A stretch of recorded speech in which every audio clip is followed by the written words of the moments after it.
کوئی بندہ یہ دعویٰ نہیں کر سکتا کہ میں پورے اخلاص کے ساتھ عبادت کر رہا ہوں۔ جب اللہ کے پیارے حبیب صلی اللہ علیہ وسلم نے فرما دیا ما عبدناک حق عبادتک، اے اللہ ہم نے آپ کی عبادت نہیں کی جیسے کہ کرنی چاہیے تھی، تو دنیا کا کون انسان ہے جو یہ سوچے کہ میں نے تو عبادت کا حق ادا کر دیا۔ اس لیے اخلاص کی کمی پر تو سب کو توبہ کرنی چاہیے۔ معلوم ہوا کہ نیک ہو یا برا ہو، ہر بندے کو اپنے حال کے مناسب توبہ کرنی چاہیے۔ یہاں ایک سوال پیدا ہوتا ہے کہ بعض گناہ ایسے ہوتے ہیں کہ کوشش کے باوجود نہیں چھوٹتے۔ جو نوجوان انوالو ہوتے ہیں کہیں، وہ سوچتے ہیں جی کہ ہم تو اس کو چھوڑ ہی نہیں سکتے۔ تو بھائی ہمارے لیے چھوڑنا مشکل ہے، اللہ تعالیٰ کے لیے تو چھڑوا دینا آسان ہے۔ ہم اللہ تعالیٰ کی رحمت پہ امید رکھیں اور دعا مانگیں کہ اے پروردگار آپ ہمیں گناہ کی ذلت سے بچا لیجئے، آپ ہمیں طاعات کی عزت عطا فرما دیجئے۔ اور سچی بات تو یہ ہے کہ جب نقصان کا ڈر ہوتا ہے تو پھر انسان آسانی کے ساتھ گناہوں کو چھوڑ دیتا ہے۔ مثال کے طور پر بچھو سے ڈر ہوتا ہے کاٹنے کا، کوئی بھی قریب نہیں جاتا۔ سانپ کا ڈر ہوتا ہے، کوئی بھی قریب نہیں جاتا۔ بجلی کا ڈر ہوتا ہے، کوئی بھی اس کو انگلی نہیں لگاتا۔ آگ سے ڈر ہوتا ہے، ہر بندہ دور رہتا ہے۔ تو جس طرح دیکھنے میں سانپ کتنا خوبصورت ہے، مگر ہم نے کبھی بھی اس کو نہیں پکڑا، اس لیے کہ ہم سمجھتے ہیں کہ اگر سانپ نے ڈس لیا تو موت واقع ہو جائے گی۔ اسی طرح مومن کے دل میں یہ یقین آ جاتا ہے اگر میں نے کبیرہ کو کر لیا تو میری روحانی موت واقع ہو جائے گی۔ تو اس طرح انسان گناہوں کے تقاضے کو دبا سکتا ہے اور نیکی کی زندگی گزار سکتا ہے۔ دوسرا عمل جس سے کہ انسان کے گناہ معاف ہوتے ہیں اس کو کہتے ہیں الاستغفار، کہ انسان اپنے گناہوں پہ نادم ہو۔ جتنا استغفار کرے گا اتنا گناہ زیادہ بخشے جائیں گے۔ یہ استغفار اللہ رب العزت کو بڑا محبوب اور اس کی وجہ سے انسان کو بڑی نعمتیں ملتی ہیں۔ چنانچہ سیدنا حسن رضی اللہ تعالیٰ عنہ کے پاس ایک نوجوان آیا، کہنے لگا حضرت میں بڑا گناہگار ہوں، کوئی عمل بتا دیجئے۔ فرمایا استغفار کرو۔ ایک نوجوان آیا، حضرت عرصے سے بارش نہیں ہوئی، کوئی عمل بتا دیجئے۔ فرمایا استغفار کرو۔ ایک تیسرا نوجوان آیا، حضرت میں بڑا غریب ہوں، رزق کی تنگی ہے، کوئی عمل بتا دیجئے۔ فرمایا استغفار کرو۔ ایک نوجوان آیا، میں بے اولاد ہوں، دعا کیجئے کہ مجھے اولاد نرینہ مل جائے۔ فرمایا استغفار کرو۔ ایک نوجوان آیا کہ جی میرا باغ ہے، دعا کیجئے کہ پھل اچھا ملے۔ فرمایا استغفار کرو۔ ایک آدمی آیا، دعا کیجئے کہ میرے گھر سے پانی کا کنواں نکل آئے، چشمہ نکل آئے۔ فرمایا استغفار کرو۔ سننے والا حیران کہ ہر بندے نے مختلف تقاضا سامنے رکھا، مگر حضرت نے عمل ایک ہی بتایا۔ تو پوچھا اس نے کہ حضرت یہ کیا کہ ہر کام کے جواب میں آپ نے استغفار ہی بتایا؟ تو حسن رضی اللہ عنہ نے فرمایا کہ دیکھو یہ میں نے خود نہیں کہا بلکہ اللہ رب العزت نے قرآن مجید میں ارشاد فرمایا فَقُلْتُ اسْتَغْفِرُوا رَبَّكُمْ إِنَّهُ كَانَ غَفَّارًا يُرْسِلِ السَّمَاءَ عَلَيْكُمْ مِدْرَارًا۔ تو دیکھیے گناہ بھی معاف ہوتے ہیں، استغفار سے بارشیں بھی نازل ہوتی ہیں۔ وَيُمْدِدْكُمْ بِأَمْوَالٍ، اللہ مال کے ذریعے مدد کرتے ہیں تو غربت بھی ختم ہوتی ہے۔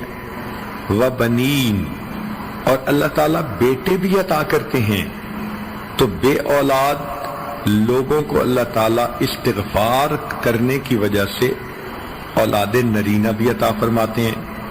وَيَجْعَلْ لَكُمْ جَنَّاتٍ، اور اللہ تعالیٰ پھل بھی عطا فرما دیتے ہیں، کاروبار میں برکت اور پروفٹ دے دیتے ہیں۔ وَيَجْعَلْ لَكُمْ أَنْهَارًا، اور اللہ تعالیٰ چشمے اور نہریں بھی جاری فرما دیتے ہیں۔ تو دیکھیے استغفار ایک عمل ہے، اس کی وجہ سے کتنی نعمتیں مل جاتی ہیں۔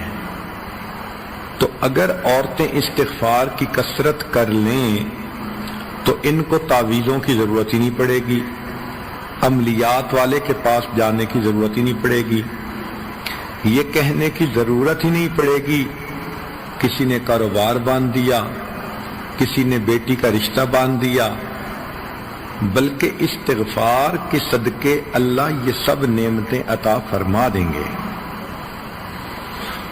استغفار ہر بندے کے لیے کرنا ضروری، نیکی کرے تو بھی استغفار کرے۔ ذرا غور کیجئے کہ نبی علیہ الصلوۃ والسلام جب وضو فرماتے تھے تو وضو کے بعد استغفار فرماتے تھے، حالانکہ وضو عبادت ہے اور حکم شریعت ہے کہ جو عضو وضو کا دھوتے ہیں اس کے گناہ جھڑ جاتے ہیں، تو گناہ جھڑنے والا عمل ہے، مگر اس کے بعد پھر استغفار کہ وضو کے بعد نبی علیہ السلام پڑھتے تھے اشہد ان لا الہ الا انت استغفرک واتوب الیک۔ نماز کتنی عظیم عبادت ہے کہ جو آدمی پابندی سے نماز پڑھتا ہے اللہ تعالیٰ اس کے گناہ اس طرح مٹاتے ہیں جس طرح 5 مرتبہ غسل کرنے والے کے جسم سے میل مٹا دی جاتی ہے۔ لیکن نماز کے بعد بھی نبی علیہ السلام استغفار فرماتے تھے۔ حدیث پاک میں ہے کہ نبی علیہ السلام جب سلام پھیرتے تو فرماتے اللہ اکبر استغفر اللہ استغفر اللہ استغفر اللہ۔ اس کا معنی کیا ہوا کہ بندے نے تو عبادت کی پھر استغفار، تو علماء نے کہا کہ اس کا معنی یہ ہے کہ اے اللہ میں نے اپنی طرف سے تو عبادت کی مگر یہ اس معیار کی نہیں ہوئی جو آپ کی شان کے مطابق ہو، لہذا یہ عبادت اب جیسی بھی ہے اس کو رد نہ کیجیے، اللہ پلیز قبول کر لیجیے، پلیز قبول کر لیجیے، پلیز۔ تو 3 مرتبہ استغفار کا مطلب ہے کہ ہم اللہ رب العزت کے سامنے عاجزی کر رہے ہوتے ہیں کہ جیسی بھی عبادت ہے اس کو قبول فرما لیجیے۔ تہجد کے بعد استغفار، کانوا قلیلا من اللیل ما یہجعون وبالاسحار ہم یستغفرون۔ تہجد کے وقت بھی اللہ والے استغفار کرتے ہیں۔ حج کتنی بڑی عبادت ہے کہ انسان اس طرح گناہوں سے پاک ہو جاتا ہے جیسے اس دن پاک تھا جب اس کی ماں نے اس کو جنا تھا۔ لیکن قرآن مجید میں فرمایا ثم افیدوا من حیث افاض الناس واستغفروا اللہ، کہ تم حج کے بعد بھی استغفار کرو۔ نبی علیہ الصلوۃ والسلام کی مبارک زندگی اتنی خوبصورت عبادت والی زندگی، پھولوں سے زیادہ پاکیزہ زندگی، مگر اللہ تعالیٰ اپنے حبیب صلی اللہ علیہ وسلم کو فرماتے ہیں فسبح بحمد ربک واستغفرہ، آپ بھی اللہ کی حمد کیجئے اور استغفار کیجئے۔ وہ پاکیزہ زندگی جس کے اوپر پاکیزگی کو ناز ہے، اللہ تعالیٰ ان کو بھی فرماتے ہیں کہ استغفار کیجئے۔ تو ہمیں چاہیے کہ ہم میں سے ہر بندے کو کثرت سے استغفار کرنا چاہیے۔ استغفر اللہ اتنا بھی پڑھ سکتی ہیں، اور اگر پورا پڑھیں استغفر اللہ ربی من کل ذنب واتوب الیہ تو بھی ٹھیک ہے۔ تو پہلا عمل توبہ کرنا اور دوسرا عمل استغفار کرنا۔ تیسرا عمل الحسنات الماحیہ، کہ انسان جو نیک اعمال کرتا ہے ان کی وجہ سے اس کے گناہ معاف ہو جاتے ہیں، نماز سے گناہ دھل جاتے ہیں، صدقہ خیرات کرنے سے گناہ دھل جاتے ہیں۔ جو بھی انسان نیکیاں کرتا ہے گناہ دھل جاتے ہیں۔ حدیث پاک میں فرمایا الاسلام یحدم من کان قبلہ، کہ اسلام جو بندہ لے آتا ہے تو کلمہ پڑھنے سے پچھلی زندگی کے سارے گناہ معاف۔ ایک جگہ فرمایا کہ حج کرنے سے زندگی کے سارے گناہ معاف۔ ایک حدیث پاک میں آیا ہجرت اللہ کے لیے کرے تو پچھلی زندگی کے سارے گناہ معاف۔ بنی اسرائیل کی ایک فاحشہ عورت تھی، اس نے پیاسے کتے کو دیکھا، اس کو پانی پلایا۔ پیاسے کتے کو پانی پلانے پر فاحشہ عورت کے گناہوں کو معاف کر دیا گیا۔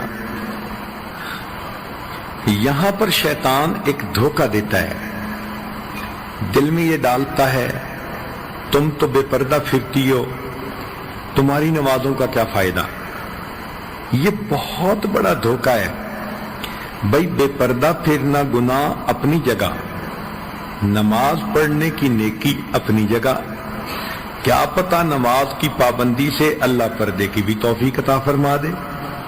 مگر شیطان کہتا ہے تم مدرسے میں پڑھتی ہو اور تمہارے ذہنی خیالات اچھے نہیں، پڑھنے کا کیا فائدہ۔ تو اگر ہم گناہوں کو نہیں چھوڑ پا رہے تو نیکی کرنا بھی تو نہ چھوڑے نا۔ نیک اعمال نہیں چھوڑنے چاہیے۔ کپڑا زیادہ میلا ہو تو صابن زیادہ لگانے کی ضرورت ہوتی ہے۔